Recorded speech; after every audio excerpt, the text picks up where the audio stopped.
Pagi itu suasana pendopo Kesultanan Cirebon cukup ramai.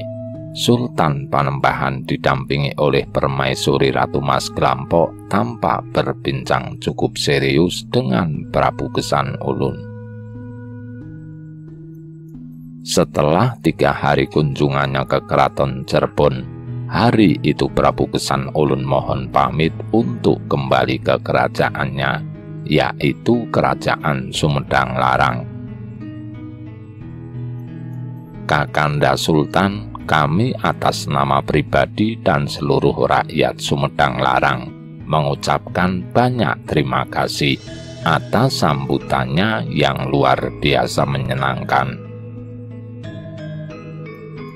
Aku banyak belajar tentang ketatanegaraan dan kesejahteraan rakyat, ujar Prabu Gesan Ulun sambil merangkapkan kedua tangannya di atas dada, sementara keempat patihnya merangkapkan kedua tangannya di atas kepala. Jangan sungkan, Rai Prabu, malahan aku berharap kau akan tinggal beberapa hari lagi. Belum puas rasanya kita bercengkrama.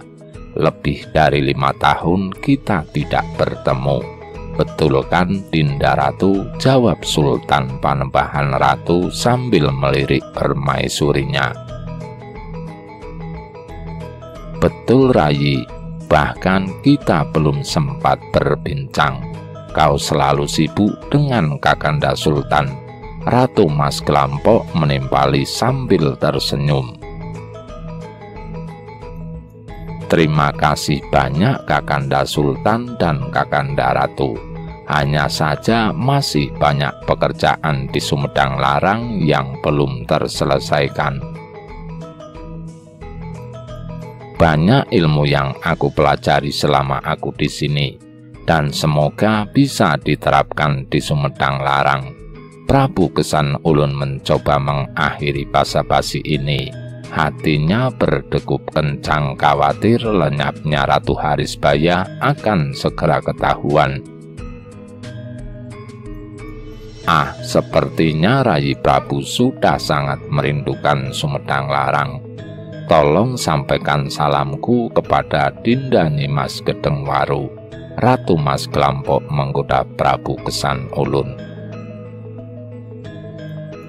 Apakah kau tidak ingin berjumpa dengan Dinda Harisbaya? Sambung Ratu Mas Glampok sambil matanya mengerling kepada Sultan Panembahan.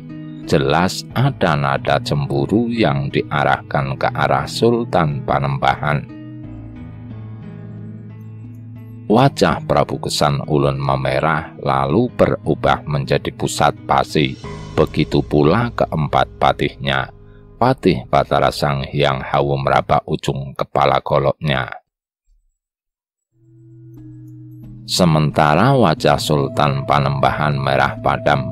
Walau bagaimanapun dia merasa bersalah karena menikahi Ratu Harisbaya yang merupakan kekasih Prabu Gesan Ulun saat mereka sama-sama nyantri di Kesultanan Pajang.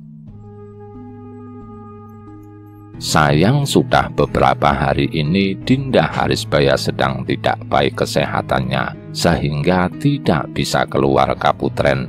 Ratu Mas Glampok seakan belum puas melihat Prabu Gesan Ulun dan Sultan Panembahan salah tingkah. Suasana menjadi kikuk. Patih Batara Sang Hyang Hawu segera mengambil inisiatif untuk mengakhiri perbincangan yang akan membahayakan keselamatan mereka. Ampun Gusti Prabu, sebaiknya kita segera berangkat supaya sebelum petang kita sudah sampai di Kutamaya, ibu kota Sumedang Larang, ujar Patih Batara Sang Hyang Hawu kepada Prabu Gesan Ulun sambil merangkapkan kedua tangannya di atas kepala.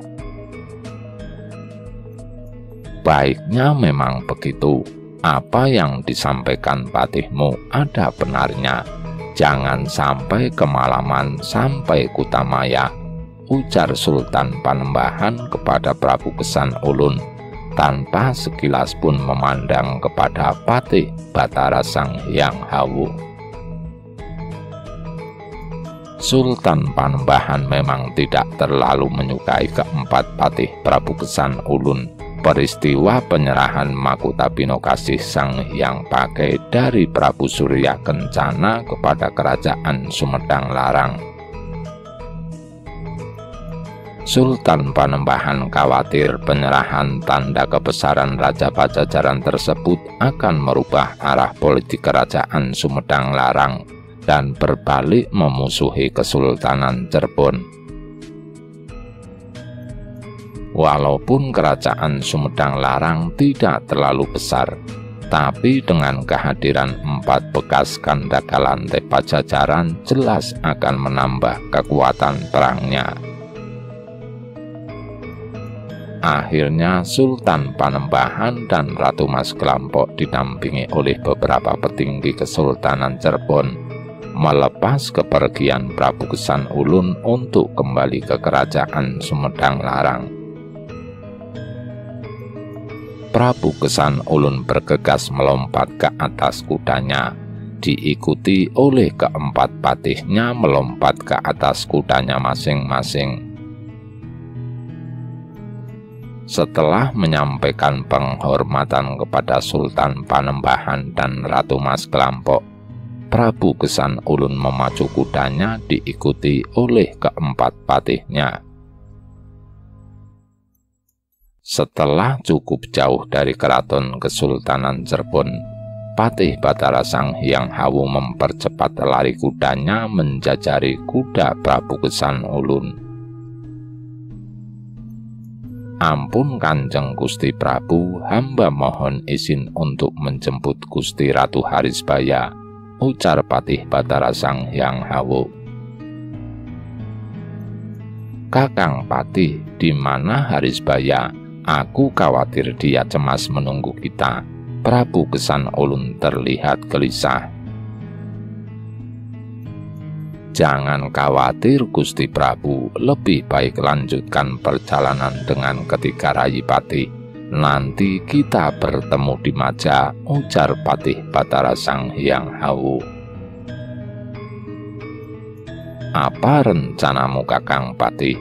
Kenapa kita tidak bersama-sama menemui Harisbaya sekarang?"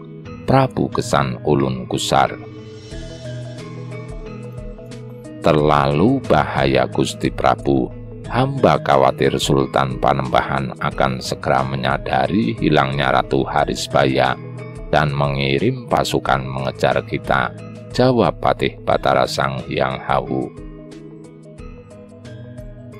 "Jadi sebaiknya Gusti Prabu segera sampai di Maja. Kalaupun pasukan Cirebon mengejar, masih bisa menggunakan pasukan Telik Sandi kita di Talaga untuk menghambat laju pasukan mereka," Patih Batara Sang Hyang Hawu menjelaskan. Baiklah kalau begitu. Tolong kau berhati-hati saat membawa Harisbaya. Aku tidak mau terjadi sesuatu yang tidak baik." Akhirnya Prabu Kesan Ulun menyetujui rencana Patih Batara Sang Hyang Hawu.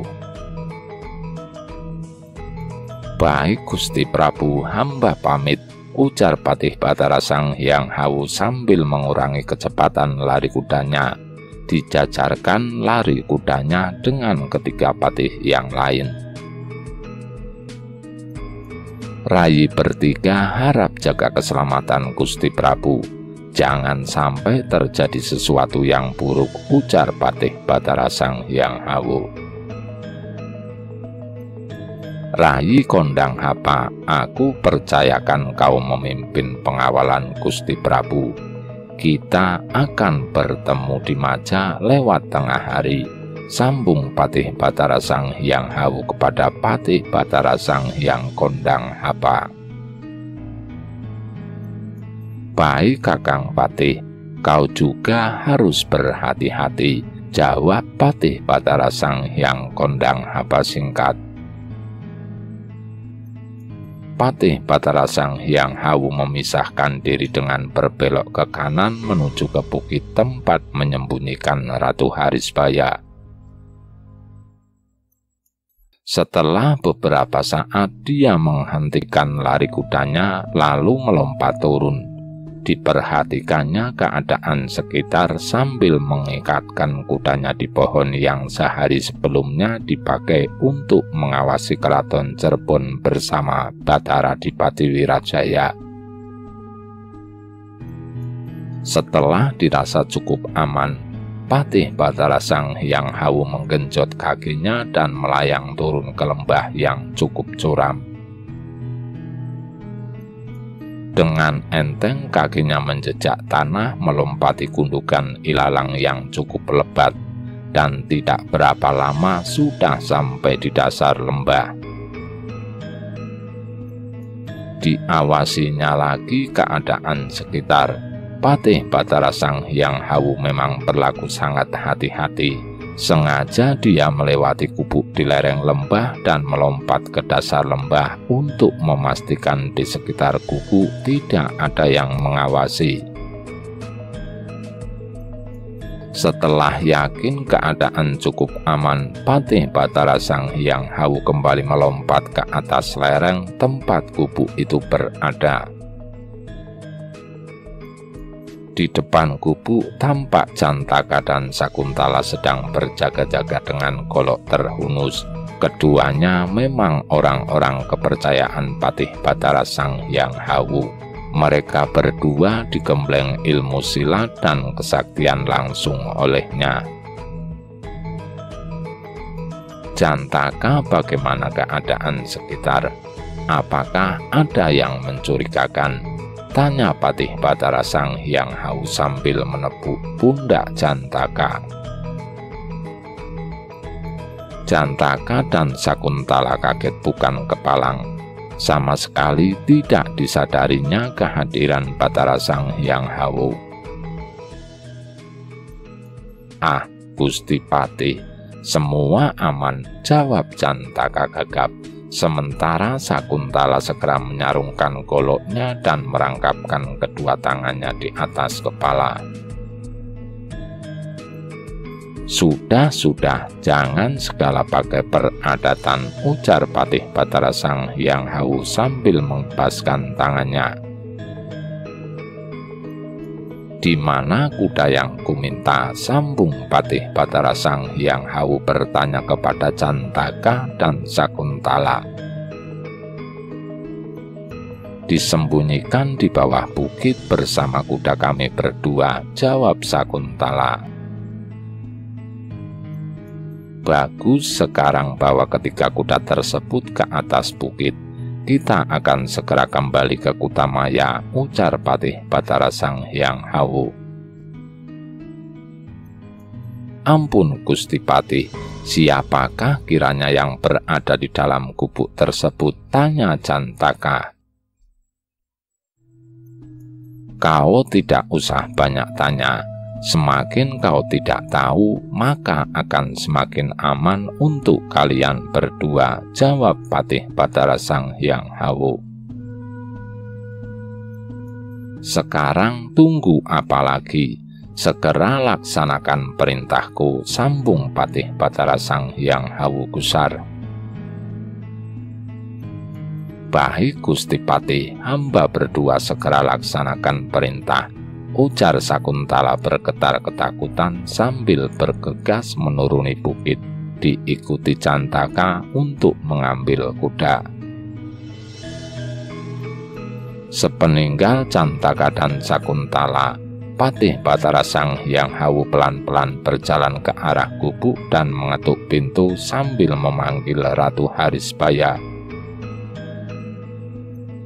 "Gusti Ratu, tolong kau buka pintunya, hamba datang untuk menjemputmu," kata Patih Batara Sang Hyang Hawu. Sementara itu di Keraton Kesultanan Cirebon sepeninggal Prabu Kesan Ulun, mendadak gempar. Emban tua yang biasa melayani Ratu Harisbaya ditemani kepala pengawal keputren tergopoh-gopoh mendatangi pendopo. Keduanya langsung menjatuhkan badan dan bersujud di hadapan Sultan Panembahan dan Ratu Mas Kelampok yang sedang duduk bercengkrama. "Ampun Kangjeng Sultan, ampun Kangjeng Ratu, hamba mohon izin untuk melapor." Emban tua bernama Juminah tidak berani mengangkat kepalanya. Sementara kepala pengawal yang bernama Damiun terlihat badannya menggigil ketakutan. "Ada apa sebenarnya Emban? Kenapa kau terlihat begitu panik? Tolong bicara yang jelas," tanya Sultan Panembahan tenang. "Ampuni hamba yang teledor ini Kangjeng Sultan. Hari ini hamba tidak menemukan Kanjeng Ratu Harisbaya." Suara Juminah bergetar nyaris menangis. "Pagi ini hamba mendatangi keputren Kanjeng Ratu Harisbaya, tapi beberapa kali diketuk pintunya tidak ada jawaban. Hamba pikir Kanjeng Ratu Harisbaya masih tertidur, tapi ditunggu sampai siang ini masih tetap belum keluar kamar. Hamba khawatir Kanjeng Ratu Harisbaya." Ucapan Juminah terpotong oleh tangisnya yang pecah. Dia sangat takut jika terjadi sesuatu pada Ratu Harisbaya. "Sudah kau coba buka pintu kamarnya Emban?" Permaisuri Ratu Mas Kelampok bertanya dengan gusar, merasa terganggu waktunya dengan Sultan Panembahan. "Mohon maaf Kangjeng Ratu, kami sudah membuka paksa pintu kamarnya, tapi Damiun menimpali." Sultan Panembahan mengerutkan dahinya dan menatap tajam ke arah Damiun. Tiba-tiba saja hatinya merasa tidak enak. "Tapi apa, pengawal?" Suara Sultan Panembahan menggelegar karena marah. "Ampunkan kelalaian saya Kangjeng Sultan, tapi Kanjeng Ratu Harisbaya sudah tidak ada di dalam kamar," jawab Damiun bergetar ketakutan. "Apa? Bagaimana mungkin? Mungkin dia pergi ke taman, atau sudah kau cari ke semua tempat di keraton ini?" Sultan Panembahan sangat khawatir. Sementara itu Ratu Mas Kelampok tersenyum sinis. "Mungkin Dinda Harisbaya ikut dengan kekasih lamanya," ujar Ratu Mas Kelampok dingin. "Dinda Ratu, jangan kau berbicara sembarangan," Sultan Panembahan setengah membentak kepada Ratu Mas Kelampok. Mendengar suara Pangeran Panembahan yang tinggi dan sepertinya sangat marah, Ratu Mas Kelampok sangat tersinggung. Belum pernah dirinya dibentak sedemikian rupa. Ratu Mas Kelampok segera berdiri dan meninggalkan pendopo dengan mata memerah menahan tangis sambil mengajak emban tua pelayan Ratu Harisbaya. "Emban, cepat ikuti aku. Dinda mau kemana?" Sultan Panembahan sangat menyesal karena telah berkata kasar kepada Ratu Mas Kelampok. Baru saja Sultan Panembahan hendak berdiri untuk mengejar Ratu Mas Kelampok, tiba-tiba datang tergesa-gesa Senopati Anggawirya yang merupakan kepala pasukan perang Kesultanan Cirebon, diikuti oleh beberapa pejabat tinggi lainnya. Mereka menjura ke arah Sultan Panembahan lalu duduk bersila. Sultan Panembahan mengurungkan niatnya dan kembali duduk. "Ampun Kangjeng Sultan, hamba baru saja menerima laporan dari Kepala Pengawal Kaputren Damiun dan langsung memerintahkan seluruh pasukan menutup jalan keluar dari keraton, ujar Pangeran Anggawirya memberikan laporan. Kau sudah periksa semuanya, Senopati. Bagaimana mungkin Dinda Harisbaya bisa hilang? Sultan Panembahan bertanya kepada Senopati Anggawirya. Ampun Kanjeng Sultan, hamba sudah periksa seluruh kamar Kanjeng Ratu Harisbaya. Sepertinya ada orang asing yang masuk ke dalam kamar melalui atap kaputren, lalu membawa pergi Kanjeng Gusti Ratu Harisbaya, sambung Senopati Anggawirya. Haladalah Senopati, bagaimana mungkin ada orang asing bisa masuk ke dalam kaputren? Bagaimana dengan anak buahmu yang bertugas menjaga kaputren dan seluruh keraton ini? Amarah Sultan Panembahan kembali menguntap. Sepertinya orang tersebut berilmu sangat tinggi, Kanjeng Sultan. Menurut laporan dan hamba juga rasakan sendiri, tadi malam terasa sangat mengantuk sekali dan semua pengawal kaputren tertidur. Senopati Anggawirya menjelaskan. Dada Sultan Panembahan seakan mau meledak, giginya bergemelutuk menahan amarah. Siapa yang berani mengganggu kehormatanku dan kehormatan seluruh rakyat Kesultanan Cirebon? Dengusnya sambil mengepalkan kedua tangannya. Senopati, kau tahu siapa yang berani melakukan ini? Suara Sultan Panembahan bergetar menahan amarah. Ampun Kanjeng Sultan, ampunkan hamba yang tidak bisa menjalankan tugas dengan baik. Hamba siap menerima hukuman, ujar Senopati Anggawirya, bukannya menjawab pertanyaan Sultan Panembahan. Sudah, lupakan masalah hukuman. Senopati, cepat bangun. Kau juga pengawal. Sultan Panembahan coba menenangkan dirinya sendiri dan menyuruh agar Senopati Anggawirya dan Damiun bangun dari sujudnya. Apakah kau sudah memeriksa seluruh kota dan juga mengiriman pasukan ke perbatasan? Aku yakin penculiknya belum pergi jauh, geram Sultan Panembahan. Semuanya tinggalkan pendopo kecuali Senopati Anggawirya. Dan ingat, jangan sampai masalah ini bocor. Semua harus tutup mulut. Sultan Panembahan memerintahkan Damiun dan semua petinggi keraton agar meninggalkan pendopo. Baru saja semua orang keluar pendopo kecuali Sultan Panembahan dan Senopati Anggawirya. Dari arah gerbang keraton datang seekor kuda yang dipacu sangat kencang dan langsung memasuki komplek keraton. Di depan pendopo, kuda tersebut berhenti dan penunggangnya dengan cepat melompat turun dan berlari memasuki pendopo. Ternyata yang datang adalah kepala telik sandi Kesultanan Cirebon, yaitu Ki Demang Ranggajati.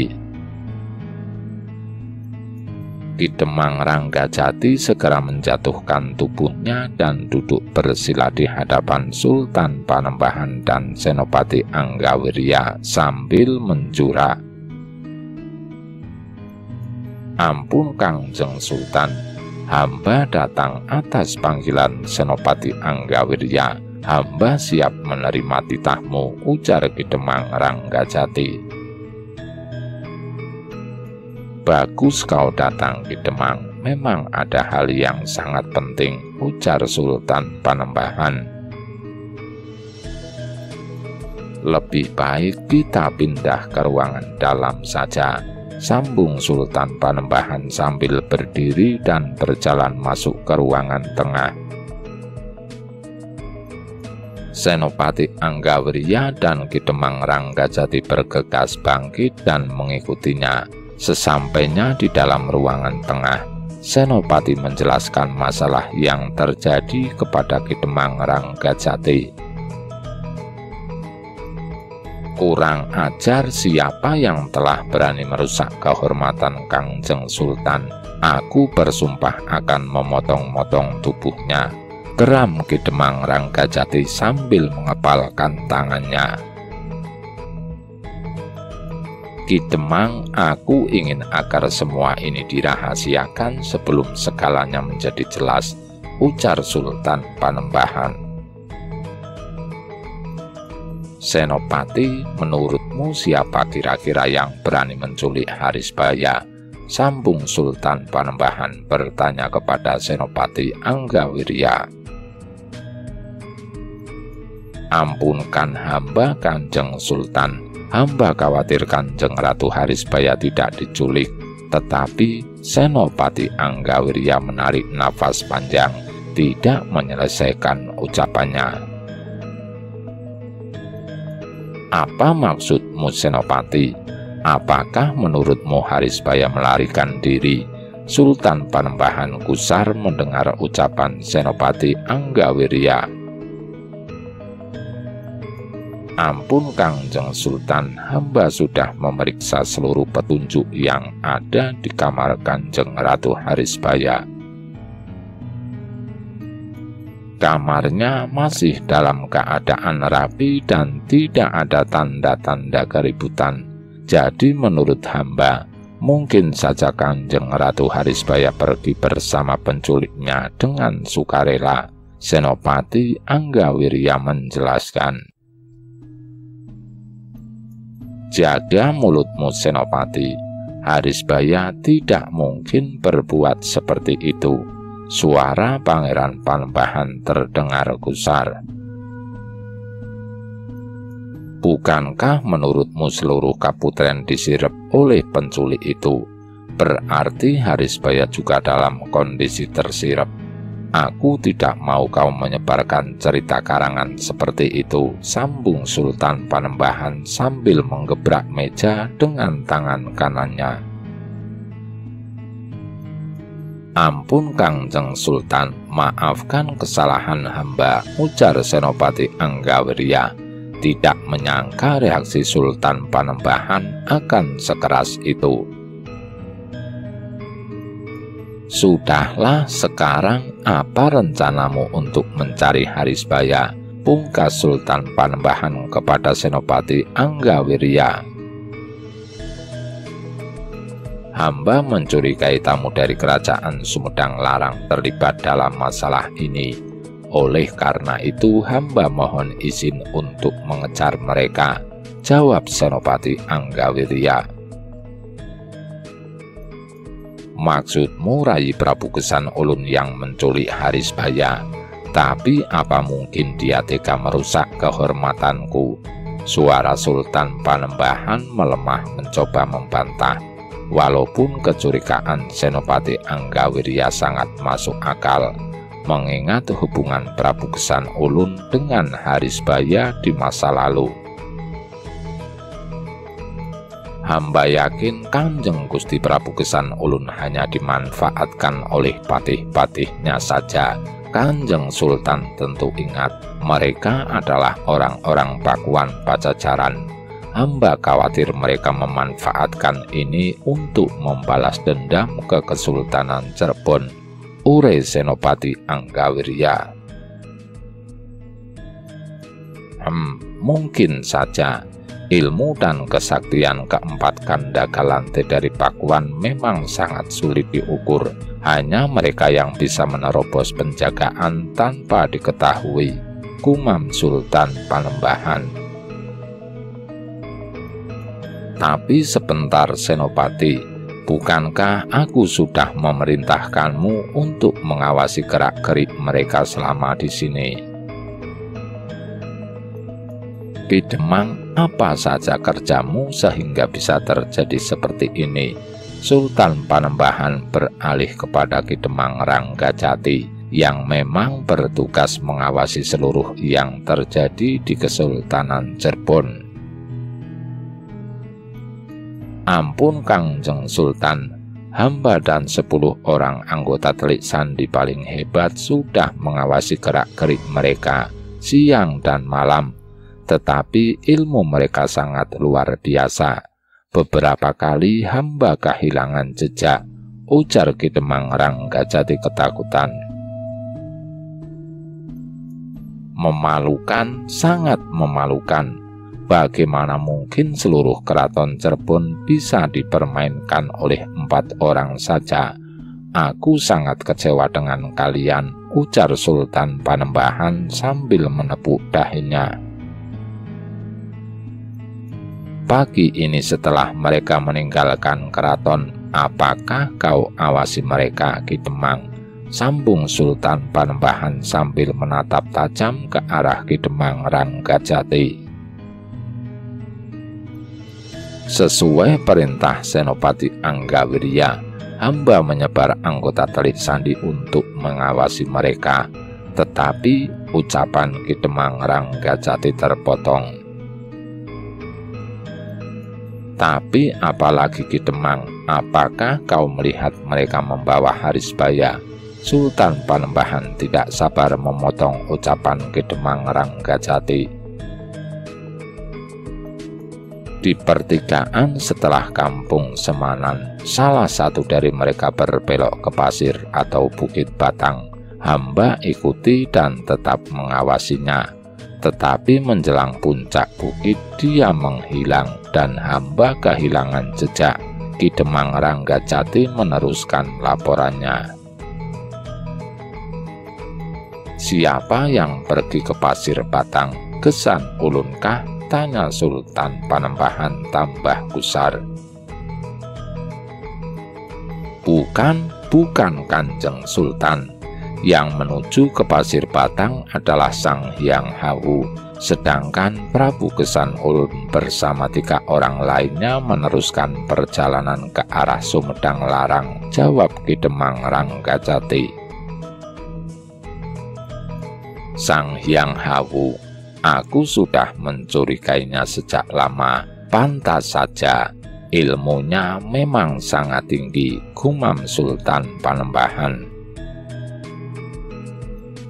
Senopati, sekarang juga kau kejar Sang Hyang Hawu ke pasir Batang, dan kau Ki Demang kejar Gesan Ulun dan rombongannya. Dan ingat, jangan kembali sebelum mendapatkan informasi yang kubutuhkan. Sultan Panembahan memerintahkan Senopati Anggawirya dan Ki Demang Ranggajati menyusul rombongan Prabu Gesan Ulun. Baik Kangjeng Sultan, jawab Senopati Anggawirya dan Ki Demang Ranggajati hampir bersamaan, lalu secepatnya bergegas keluar pendopo. Bersambung nuwun.